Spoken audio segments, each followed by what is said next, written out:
Good evening. I'd like to introduce the lockdown square dance. It's not actually a dance, but it could very well be. After all, what's a dance but a repeated set of movements done to a rhythm? In our case, as you can guess, the rhythm is set by our routine during the lockdown to protect us from the pandemic. While we are not actually going to dance, we can describe the dance to you. To put it into a nutshell, what we feel is what we dance, and what we dance is what we express. And this time around, we are using our words in a monologue brought to you by the drama students of ninth grade, talking about our thoughts and feelings and our hopes. Ladies and gentlemen, to lead the step, we have Meenakshi. It's weird, how life was so different before.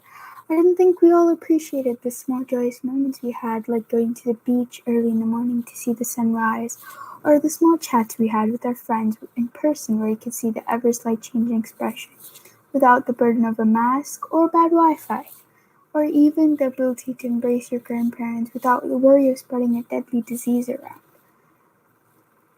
It was hard seeing my friend go through that loss, seeing her go from a bubbly, full of life person to a person I never thought she could be. This loss was different for her compared to her others. She couldn't fly to go see her grandma off to grip her hand for the last time. Instead, she got to say goodbye through a screen. You could understand how we all never expected this. It got so bad that we had to say our last goodbyes to people we love through a screen. We never expected this, did we? It's all far from peaceful. It was hard finding peace in isolation when everything was so unclear about our future, our school, our life, and even this planet we call home. Even possible to find peace in this? That's what I used to think, that it was impossible finding peace, and even in some of the worst times. But now I understand that it is possible. And by that quote we've heard ever so many times, anything is possible if you put your effort into it. It's hard at first, but you just have to start with something small, like being more productive or doing something you love. Once you actually try to change and be more positive, you would understand that finding peace in isolation is not so hard after all. Now, for some further embellishments, we have Srinidhi, who will talk about friendships. It's not that easy, I scream as my mom asks me once again why I can't just text someone and spark a friendship. You know it's not that easy, right? I wish you could just turn your phone on and randomly text someone. Having that end in friendship would solve all my problems. Unfortunately, it doesn't work like that. If making friends were that easy, I'd have dozens. You just don't get it. I would love to sit at home behind a screen and make friends, but I'll never really know them. Both of us look at our screens and type carefully thought out replies so as to not push away the other person, but they don't really know me and I don't really know them, so how can we have a true friendship? Now, that's what I thought as well till about a year ago. The day that changed my whole perspective was the first day of school, actually. As we all know, the last year was hard. We did our classes online, and when I switched over to a new school, I was terrified that I wouldn't be able to make friends. However, I was proven wrong on just the first day. My last class had just gotten over when I noticed an email. It was from a girl in my class, Aisha. It was just a simple, hello, welcome to Casey. But that one email sparked a friendship that's strong even a year later.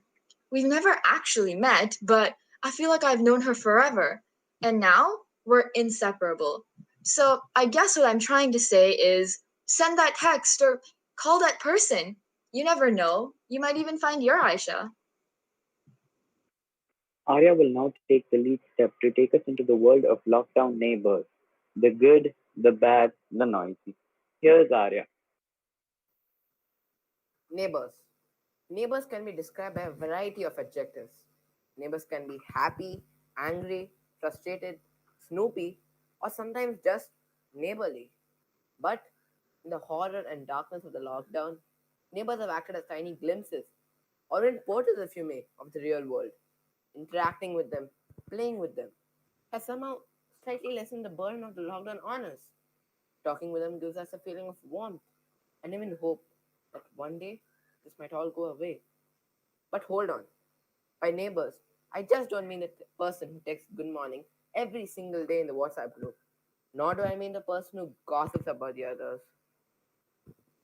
I mean the person who irons our clothes, the milkman, the person who gives us our newspaper, the cats below, the crows above, and rare instances, even the monkeys. These days, I have a time allotted by me in order to play with my neighbors. So have my parents. My parents too have started to interact with other parents, and this has been an antidote for our boredom. Finally, neighbors have not replaced our friends and our close ones. It's more like they've become our friends and our close ones. All it takes is just one interaction to start a lifetime of friendship. So what are you waiting for? Yeah, what are you waiting for? I can do this. Hi, I'm Arya. I'm your neighbor. Nice to meet you.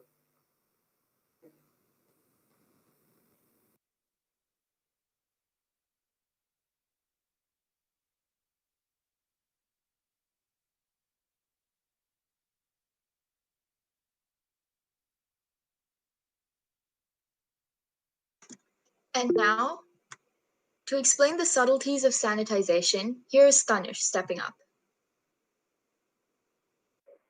Why do I need a sterilizer? When quarantine started, I didn't even know what this was. But now this one has been used just by me. But I did find out the job of this is similar to a sanitizer, and its job is to kill bacteria from our hands. I am still not sure what's the difference between them. But one thing I know for sure is that my personal hygiene has changed forever. Now I can't imagine going to stores and trying on different sizes of gloves, thinking about how many people have touched that and tried that on. I never walked into my house, sterilized my hands, washed my legs, and changed clothes just because I went downstairs to take my dog on a walk. But now, the second I walk back in through that door, I sterilize my hands, I wash my legs, I change my clothes. And all of this has happened due to the fear of getting the so called coronavirus. I had barely worn a mask before. Now I don't remember the first time I stepped outside my door without wearing one.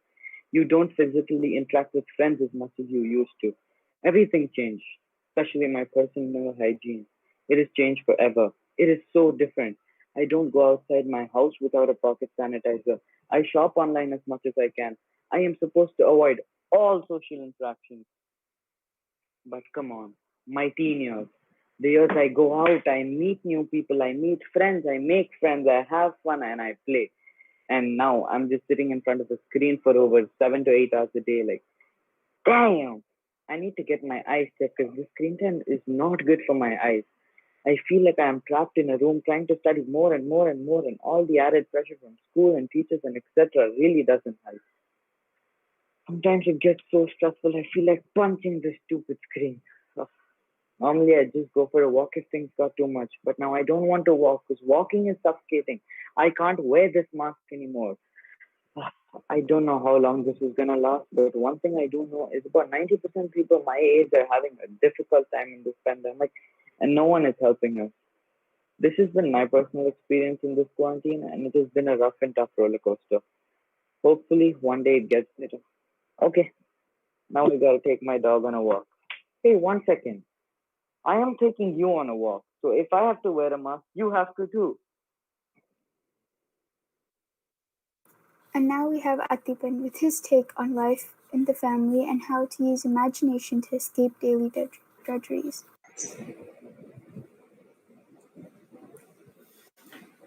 The time that was spent in lockdown for a few months was by no means easy to get through. Even though countless people struggled to find even some food, get shelter, and even wear a mask for the bare minimum. Comparatively, I was 1,000 times well off. Yet, I still had my fair share of troubles, speaking in the terms of the privilege. For the first month, I was ecstatic being able to not attend school, relax and play with my cousins all day, and etc. The major problems came after that though. I got easily bored by all these activities, and sooner or later became a chore to deal with my cousins and such. But then shined upon me a ray of sunshine, filled with hours of entertainment, and was easily accessible on all of my electronic devices. That was anime. The Japanese cartoons that at first look appeared childish and bland. But you know what the wise people say, don't judge a book by its cover. And it was exactly the case here. Instead of thoughtless, repetitive episodes of animated cat and mouse chases that are only meant to appeal to the unrefined tastes of toddlers, these were shows that I could actually enjoy and while my time away in. And how this source of entertainment saved me from my exhausting schedule of mental stress is what I'm going to talk about today. The house that I resided in was a literal mess, as to speak, filled with almost 20 members of the Crow's relative family, senior citizens, middle aged people, toddlers, and such. Yet, there was no one of my age in such a large family. No one who could understand me and could talk to me about stuff that a teenager actually talks about.